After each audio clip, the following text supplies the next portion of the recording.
Masanza. Uko njema? Fresh kabisa. Mungu ni mwema. Mbona semaji handsome wa flow menuna? Alafu nyie Kishai ndio mlisababisha mimi nikapigwa mpira hapa. Tumesababishaje? Kichogo. Ule mpira nilopigwa kwenye kichogo ule. Nilikuwa nafanya mahojiano na Kishai. Ndio. Nakumbuka. Zanzibar ilikuwa. Sasa nikasema nyie kuanzia leo hamji tena mazoezi. Sifanye hivyo. Unaendeleaje lakini? Bwana safi aisee. Leo tumerudi ligi kuu. Tumetuma salamu kwamba Singida Black Stars imerudi ligi kuu ya NBC Tanzania Bara. Mchezo wa kwanza dhidi ya Fountain Gate tunapata ushindi na kuondoka na alama zote 3. Na salamu hazikuishia tu kwenye timu kurudi ligi kuu. Kuna salamu mpya kutoka kwa kijana mbichi, ametoka kwenye makaratasi yake, usajili mpya, kijana mchanga kweli kweli, anaitwa Linda Mtange. Mechi yake ya kwanza anapata goli la kwanza na anapata tuzo ya kwanza ya mchezaji bora. Mchezaji bora kweli kweli, na ubora ule majaji wameuona mapema sana wakampatia tuzo yake. Kwa ni furaha, tumepata ushindi muhimu, lakini imekuwa ni siku nzuri sana kwa mchezaji wetu mpya Linda Mtange, bonge la star ambaye anaenda kuingarisha vizuri sana ligi kuu ya Tanzania hapa NBC Premier League. Ulizungumza kwamba wakati anasajiliwa ulisema kwamba hili ni balaa jipya mjini, ni chama mwingine katika ligi ya Tanzania Bara. Imeanza kuonekana sasa. Singida kwenye usajili huu haturembi tu maneno. Mimi nikikwambia huyu mchezaji ni mali kweli. Sawa sawa Wakati tunamsajili Emmanuel alikuwa amekeeke kipindi kile. Nilimtaja kwamba tunamsajili mchezaji hatari sana na watu wakaona ubora wake. Wakati tunamsajili Mohamed Damaru Kamara, maarufu kama Damaru. Hivyo tulijua tu bora wake na tukaanza kusema mapema. Sasa leo tumemsema tena Linda Mtange. Kabla hajacheza nilisema tumesajili ambao utakuja kuleta gumzo sana katika ligi yetu. Lakini leo imethibitika mapema sana, maneno aliyozungumza hayakuwa tu ya kumpamba mchezaji, yalikuwa ni kutoa taarifa ya mapema kuhusiana na ubora mpya ambao umeingia kwenye ligi kuu ya Tanzania. Lakini pia tuzungumzie kuhusiana na mchezo wenyewe, alama 3 dhidi ya Fountain Gate FC, waliwapa ushindani wa namna gani? Of course mechi haikuwa mechi ngumu sana, lakini haikuwa mechi rahisi pia. Haikuwa ngumu kwa sababu tuliwabembeleza muda mrefu. Unajua ukicheza na Fountain Gate kwa daraja la Singida Black Stars, timu ambayo inashiriki michuano ya kombe la shirikisho, tupo group stage. Ukicheza na Fountain Gate ambao hawana hata Christmas mbili mjini. Huwezi kucheza nao kwa kiwango sawa kama ukicheza na timu kama Azam au ukicheza na timu ya daraja la juu. Kwa tuliwabembeleza na wakaona kama wanatuweza sana.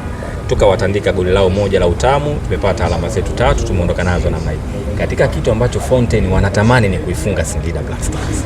Yaani jambo ambalo linawaumiza kichwa kila siku ni kwamba yani ndoto yao ni kuja kuifunga Singida Black Stars. Na sisi tunajua, lakini tunawaambia sikio halizidi kichwa. Mdogo atabaki kwa mdogo. Fountain Gate ni wadogo zetu, hawawezi kutusumbua. Kwa hiyo tuliona kipimo kile ambacho tumewapatia leo hii ni kipimo sahihi kwao. Tungeongeza kipimo kidogo wangeuchukia mpira. Yani laiti maana wakati inafanyika sub pale anaingia Lamin Jaju. Anaingia pamoja na Andes Rili. Nikasema huyu kocha anataka hawa vijana wa Fountain Gate wauchukie mpira kabisa, kwa sababu hii combination huwezi kumpanga hasa hapa siingili kiufundi, najaribu tu kuangalia hatari hawa wachezaji. Umpange Andes Rili ambaye ni msumbufu, anatokea nyuma anasogea mpaka mbele kutengeneza mashambulizi. Lamin Jaju ni kanyoka, kanapenya kanatokea sasa kawaingiza wote kwa pamoja. Nikasema kocha anataka hawa vijana wauchukie mpira. Na kweli tumeona impact kubwa ya hiyo sababu ambayo imefanyika, lakini wachezaji wakagundua turudi sasa doze hawa vijana sisi tukawatapisha damu hapa. Lakini mwisho wa siku ni mchezo mzuri, Fountain wameonyesha upinzani mzuri, lakini haikuwa sehemu yao leo kupata matokeo. Tulikuwa tuna dhamira sana ya kupata ushindi. Ukiangalia tumecheza mechi 7, hii ilikuwa ya 8 na tunarudi kwenye nafasi zetu ambazo tumezizoea. Nimeangalia jezi ambayo amevaa Linda Mtange, jezi namba 10. Alichagua yeye mwenyewe au mlimpa tu kama timu? Jezi namba 10 huwa ina balaa. Namba 10 ni jezi ya maarufu chake. Ni namba 10 yenye heshima kubwa. Ingetokea Linda Mtange akavaa jezi ya maarufu chake alafu akaidhalilisha, asifike kwenye daraja ambalo maarufu chake yupo, kwa kweli ile namba 10 leo ingefedheheka, lakini Linda Mtange amevaa jezi namba 10 kwa heshima kubwa ya Maruf Chekei ambaye sasa hivi ana changamoto ya maradhi, lakini ameitendea haki. Ila Linda Mtange jezi yake ipo. Hii namba 10 ilikuwa ya kutabaruku tu, lakini namba yake ipo na atapatiwa namba yake hivi karibuni. Maruf Chekei akirejea katika ubora wake, kama atakuwa kwenye sehemu ya mipango ya, kwa sababu bado tunaangalia na hali yake itakavyoenda, akirudi kwenye utimamu mapema, basi atarudi kwenye namba 10 yake, kwa sababu ndio namba ambayo inamdefine vizuri mchezaji wetu Maruf Chekei. Moja kati ya kitu ambacho nimekiona mashabiki na wadau wa soka wamependezwa nacho ni kumwona Andy Kofi leo akirejea uwanjani baada ya kupata majeraha kule Zanzibar. Ripoti yake ikoje? Mchezaji Andy Cyril Kofi alipata majeraha, tena ilikuwa ni majeraha mabaya. Tulikuwa kwenye mchezo wa nusu finali ya Mapinduzi kule Zanzibar na tulikuwa na mashaka atakaa nje muda mrefu, lakini ameimarika haraka sana, japo hajafikia kwenye ile full recovery ya 100%, lakini Andy Cyril Kofi leo ameaminiwa kupata nafasi, anarudi taratibu. Kwa hiyo mashabiki ambao walimisi katika michezo kadhaa iliyopita, hakuonekana kwenye michezo ya kombe la shirikisho hii miwili ya mwisho, nadhani sasa wamefurahi kumwona akirejea uwanjani, na ligi kuu inayowahitaji wakina Andy Cyril Kofi kwa sababu ni mchezaji mgumu, ni mchezaji mkorofi na ni mchezaji ambaye anaweza kuleta athari muda wote na timu ikapata matokeo. Jezi namba 17 ya Chama. Nimemwona nao Ofen Chikola. Sasa Ofen Chikola ana kazi ya kufanya kwa sababu Clatous Chota Chama ameifanya kazi yake vizuri sana akiwa Singida Black Stars, akiwa amevalia jezi yake nambari 17. Leo amekabidhiwa Ofen Chikola. Tunataka aifanye kazi ile ile au ikiwezekana ni ziada ya pale, kwa sababu Ofen ni kijana, ana nguvu na ni mchezaji mzuri. Kwa hiyo tunatamani afike pale. Wakati mwingine hizi namba mchezaji anapopewa au anapoomba, sasa hii nitafuatilia, aliomba alipewa, lakini si amevaa. Ndio. Linda hapakuwa na maswali mengi kwa sababu Linda amevaa namba 10 na ameitendea haki. Ofen Chikola ana wajibu wa kufika kwenye kile kiwango ambacho Clatous Chota Chama amekionyesha akiwa na timu yetu, na ni mchezaji ambaye ameondoka hapa akiwa ameandika rekodi kubwa, amefunga magoli, ametoa assist, amekuwa nyota wa mchezo kwenye michezo kadhaa. Hayo ndio madeni ambayo Ofen Chikola yuko nayo kama anataka kuendelea kuvaa nambari 17. Tunamwamini, tunajua uwezo huo anao. Ni swala la muda tu kwa sababu bado ni mgeni ndani ya kikosi, lakini na namba 17 sisi tukimtazama Ofen Chikola tunamuona Chama ndani yake. Kwa hiyo ni yeye tu kutoa huo uchama ndani yake, akaenda kawafurahisha mashabiki, atengeneze jina lake katika ukubwa ule ule kama ambao aliutengeneza Clatous Chota Chama. Kombe la shirikisho Afrika, mipango yenu ikoje kwenda kukamilisha sasa katika upande wa hatua ya makundi? Kwanza kimahesabu sisi tumeshatoka. Hatutaki kuanza kuwapa watu matumaini hewa. Kwamba sijui hapa labda yawatokea hawa wapinzani walobaki wajitoe. Yaani leo hii CR Belouizdad waamue kususa waondoke, labda na AS Soto, ndio sisi tunaweza tukasonga mbele, lakini kwa hesabu zilivyo mashindano yanaendelea. Sisi tayari tumeondolewa kwenye mashindano kwa kutokupata alama za kutosha. Tumepoteza mchezo muhimu dhidi ya CR Belouizdad. Kwa umebaki mchezo mmoja wa kwenda kukamilisha ratiba ambao tutacheza tarehe 15 mwezi huu kule Afrika Kusini, na tunatarajia kusafiri. Leo tulikuwa tunacheza mchezo wa ligi kuu, lakini kesho usiku kikosi kitafanya safari kutoka hapa jijini Dar es Salaam kuelekea nchini Afrika Kusini kwa ajili ya kwenda kushiriki mchezo huu muhimu. Ila hatuendi kuuza sura, tunaenda kupambana. Hivyo hizi alama 3 hizi zilizobaki tunataka tukapambane tuzipate. Lengo ni kuhakikisha kwanza tunalinda heshima ya Singida Black Stars. Pili, tunalinda hadhi ya mashindano yenyewe kwa sababu tuliaminiwa tukapata nafasi na tukaonesha kwa hatuwezi kwenda kuachia point kirahisi. Lakini tatu, nasikia kuna mpunga, ukipata alama nyingi kuna hela unazipata. Sio kupata alama 2 sijui unapata nini.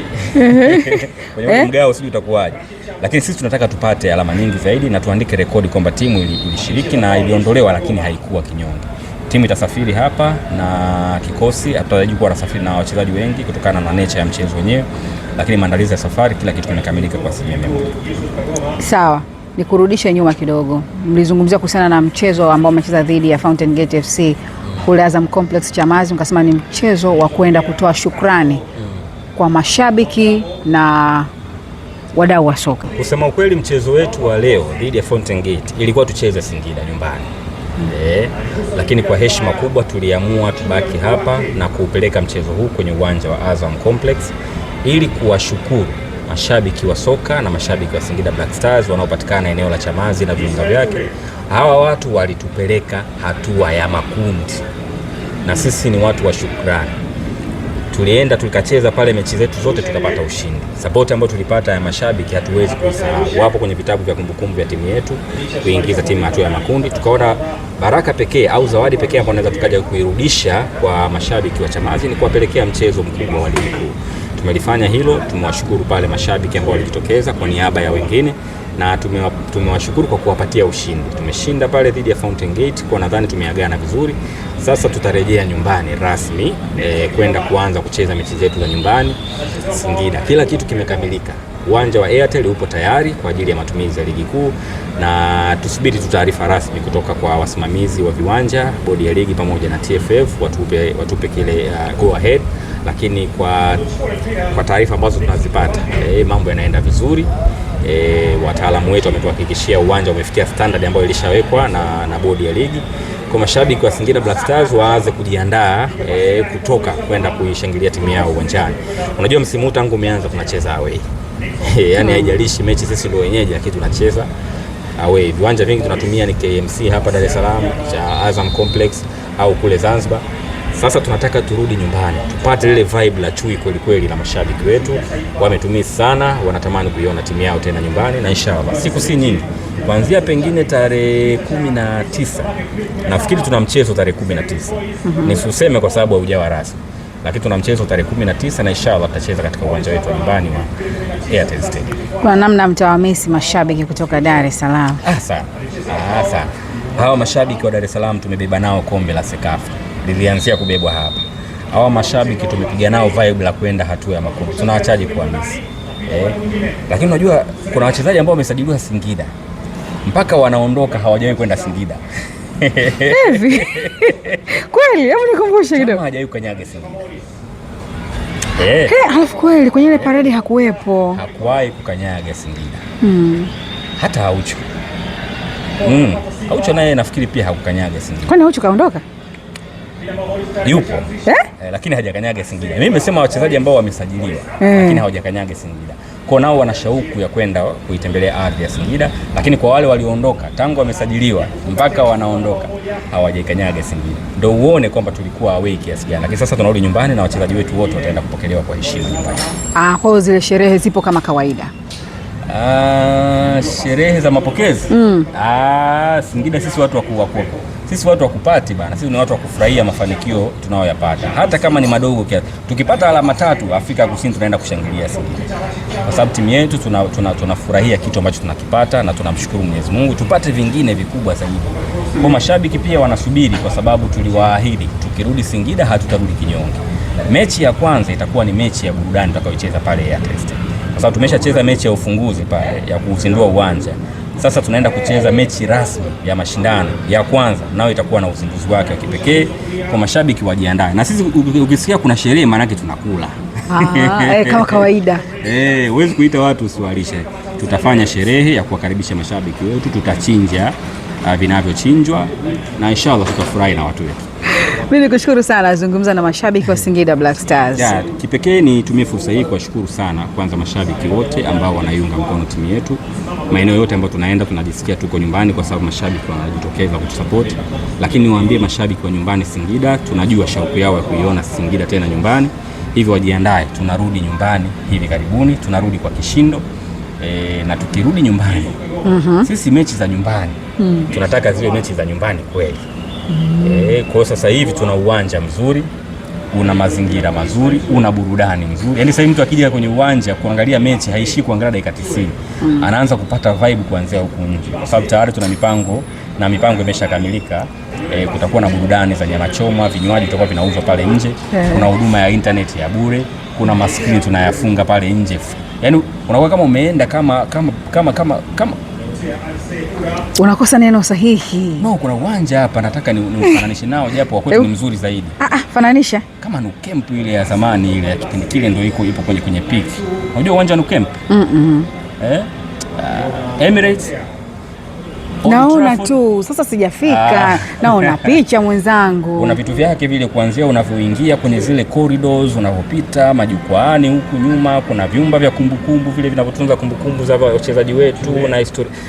Kuna vitu vingi. Hata nyinyi waandishi wa habari mnapokuja katika uwanja wetu wa Airtel safari hii mtakuwa na vyumba vyenu maalum ambavyo mtaanza kutengeneza content kupitia. Kwanza chumbani tu kunaupa content sababu utakuwa kuna picha mnaziona zimebandikwa za watu muhimu kwenye timu yetu, wachezaji, viongozi na wale ambao wametengeneza hiki ambacho watu wanakiona sasa hivi. Msishangae mkienda mkakuta picha ya Mo Dewji kwa sababu ni miongoni mwa wadau wakubwa wa timu yetu na ni mwana Singida. Msishangae kukuta picha ya GSM kwa sababu naye ni mdau mkubwa wa maendeleo kwenye timu yetu, pia anatusupport sana kupitia udhamini na utoa. Msishangae kukuta picha ya kina Bakhresa kwa sababu hawa wote hawa tunashirikiana nao katika maendeleo ya klabu yetu na wamekuwa na mchango mkubwa. Ndio maana nasema waandishi mkija mtakutana na hapo nimewagusia kidogo lakini mtakutana na content ya kila aina. Mnaweza mkashangaa, msishangae mkakutana na Kisugu. Picha Kisugu pia. Apate nini Singida? Hiyo nimetania. Lakini wadau wote ambao wana mchango mkubwa kwa timu yetu na kwa maendeleo ya klabu yetu kwa Singida kwa ujumla, mtakuta kumbukumbu zao. Kama sio story yake, basi mtakuta picha yake imebadilika sehemu. Wimbo mpaka sasa hivi hamjapata? Sing for Singida. Bana, wimbo wa Sing for Singida, zipo nyimbo nyingi nzuri. Lakini wasanii bana wengi ambao wametutuma nyimbo za AI. Kuna wimbo mmoja niliona umetumika na kuna timu moja ya ligi kuu. Ule wimbo unasema sijui tamu. Unasifia nini tamu? Unataja majina. Achana na Azam. Kuna timu hapa sasa hivi ndio inautumia sana huo wimbo. Alafu ile timu inataja majina ya wachezaji. Yanga sasa hiyo. Ule wimbo ni AI, ulishawahi kutumwa kwa Singida. Tukamwambia msanii tunatafuta nyimbo nzuri lakini hii ni AI. Tungeandika wenyewe code kwenye AI, tuka command, tungepata kitu kizuri. Lakini tunataka real talent, wasanii wenye vipaji. Of course ipo nyimbo nzuri ambazo zimeshaandikwa, zimeshatungwa na tunasubiri ipatikane the best one. Ilikuwa ngumu sana kuchagua na yupo msanii mkubwa naye ametunga wimbo wa timu yetu. Alikuwa kipenzi cha Gamondi. Mambo yakikamilika huenda nao kama utapitishwa basi utakuwa ndo wimbo rasmi wa mashabiki wetu. Mimi nikushukuru sana. Pamoja sana.